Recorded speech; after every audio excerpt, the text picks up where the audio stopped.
Before ako maging virtual bookkeeper, I'm actually a civil engineer by profession.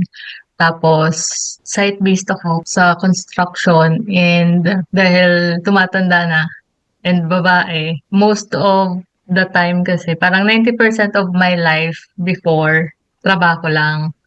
So, nung ano po, napanood ko yung ad ng sa Amaze Nation, yung sa free webinar ng bookkeeping. So, naengganyo ako.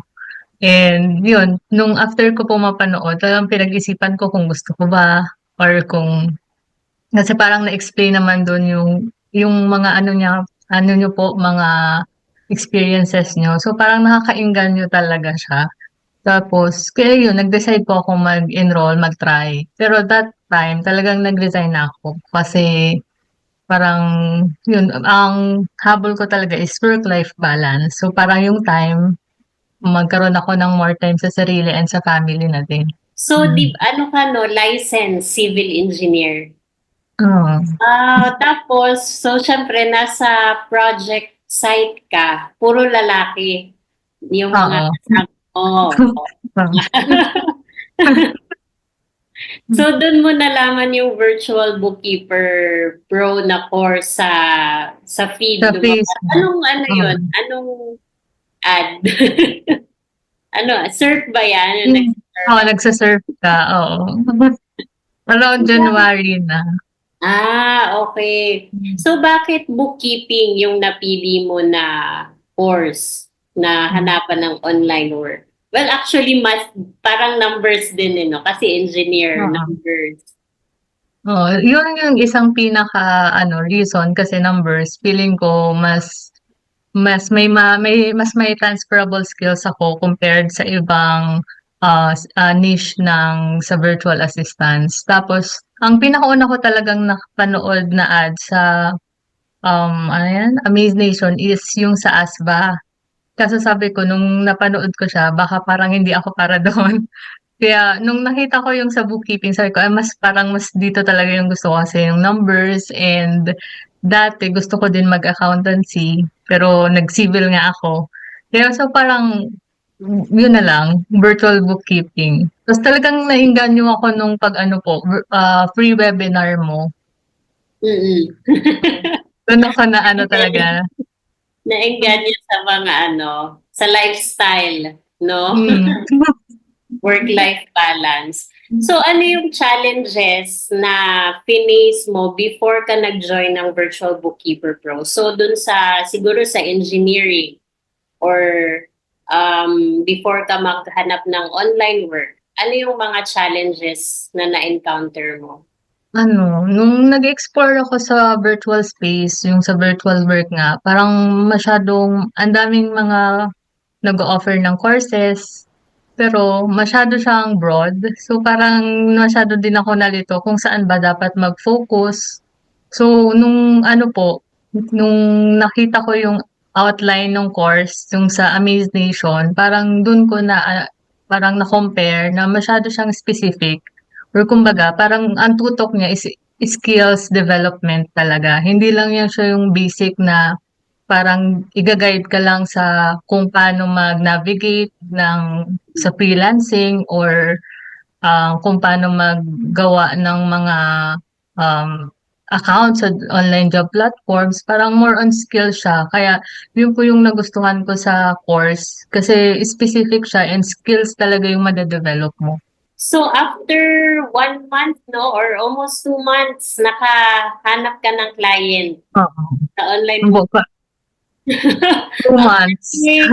Ang bilis, tsaka alam ko, China, ano ka talaga, masipag ka, nag-focus ka sa mga goals mo.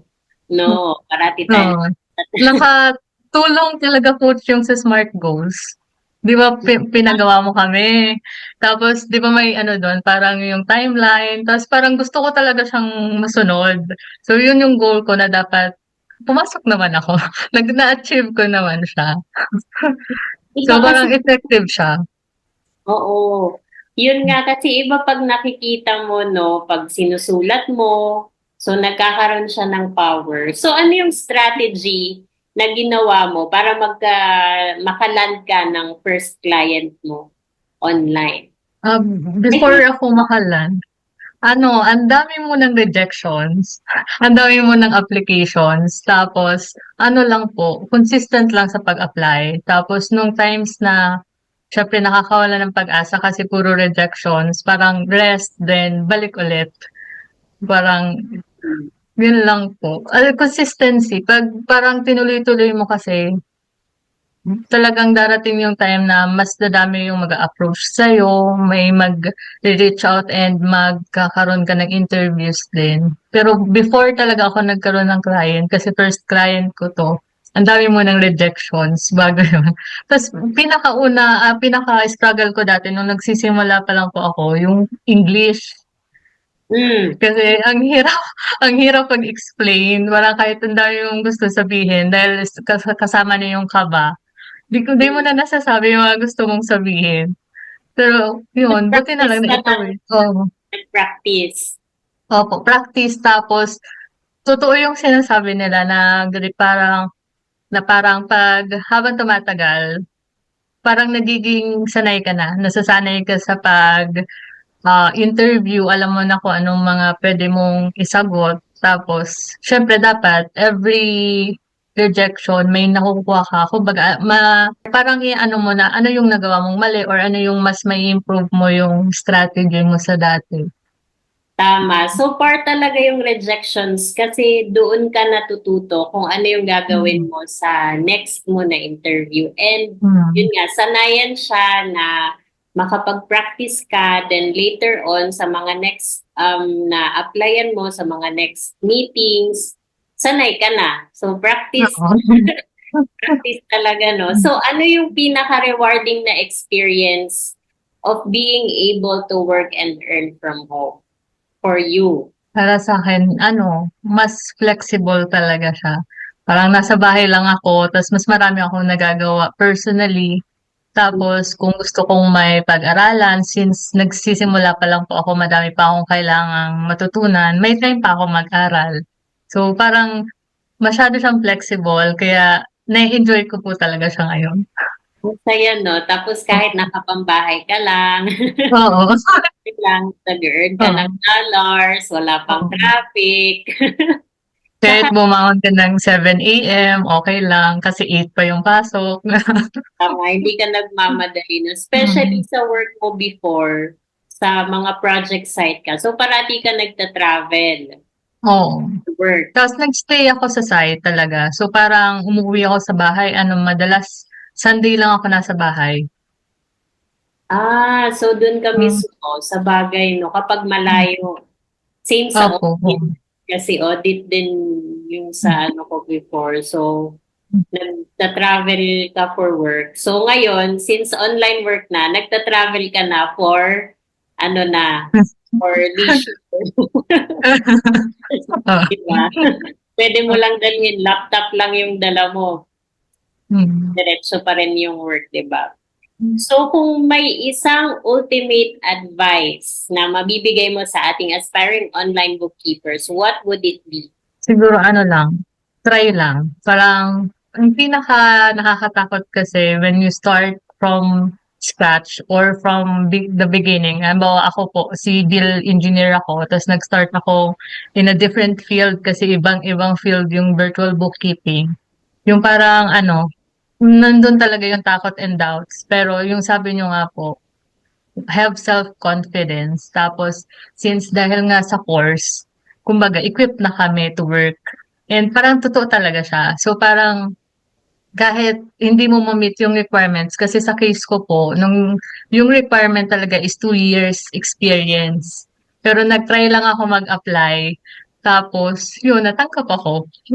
Parang ang pinagdaanan ko ako, nag-initial interview, may technical test, tapos yung final interview with the owner, tapos nag-paid trial pa kami. So parang mahabang process siya. Pero kahit wala akong experience nun, ako pa din yung nakuha. So parang yun lang talaga parang uh, take the chance na subukan mo lang mag-apply ng mag-apply kasi baka hindi naman talaga kailangan na ma-check mo lahat ng requirements dun sa job post. Lakas ng loob. Mm. Yun. Yung sabi po help, self-confidence lang talaga. Totoo yun. Yan. Thank you, Karil. Ang galing-galing mo. So, proud member ka ba ng Virtual Bookkeeper Pro? Yes, very much. Masaya ka ba? Happy ka sa sa community natin? Oo, masyado lang tahimik. Kung sabay kasi ako din naman, hindi din ako masyado nagpa-participate. Pero, opo, kasi yun nga, kahit po nagtatrabaho na ako, di ba, pag may questions, lagi ako sa yung nagme-message, tapos nagre-reply ka din po agad. So, sobrang parang grateful din ako noon kasi kahit tapos ko na yung course, nandun pa rin yung guidance and yung community para tumulong. So, parang maganda po talaga. If you want to learn in-depth about online bookkeeping, enroll now sa ating bookkeeping course. And if you have any inquiries, message the Amaze Nation team. See you inside our bookkeeping community.